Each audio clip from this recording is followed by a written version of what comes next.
Sylvie Vartan n'en a pas fini avec Laetitia Hallyday, cette petite phrase qui en dit long. C'est une icône de la chanson française.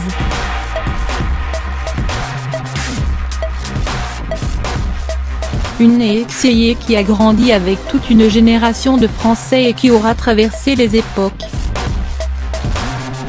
Près de 60 ans de carrière, plus de 2001 de magazines, quelques 40 millions de disques vendus et sans oublier un mariage ultra médiatisé avec Johnny Hallyday, la naissance tout aussi commentée d'un héritier, David, et quelques drames, comme ce terrible accident de voiture qui faillit lui coûter sa vie et sa carrière au début des années 70, et c'est dire combien Sylvie Vartan a plus que l'habitude de gérer les tempêtes médiatiques.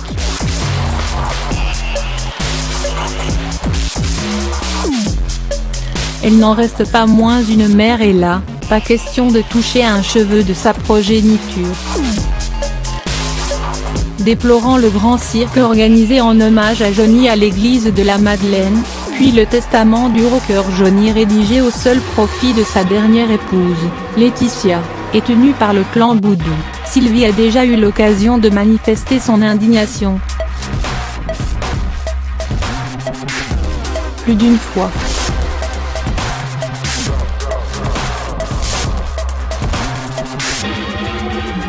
Parce qu'elle ne reconnaissait pas le Johnny qu'elle avait connu et auquel elle restait liée.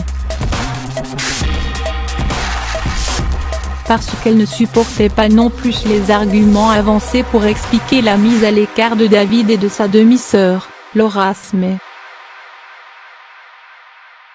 Faire la paix avec Laetitia, engagée dans un bras de fer avec son fils et la fille de Nathalie Baye-Baroblique.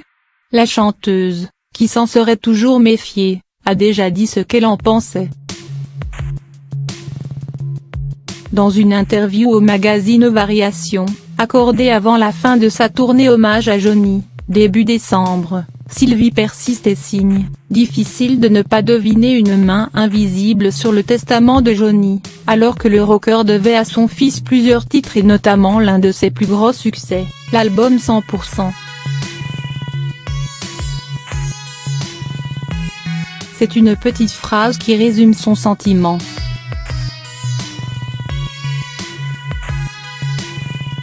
Interrogée sur le titre Que je t'aime, qu'elle a inspiré à Johnny, Sylvie répond, Que je t'aime fait totalement partie de l'ADN de Johnny, pas un concert sans qu'il ne la fasse baroblique.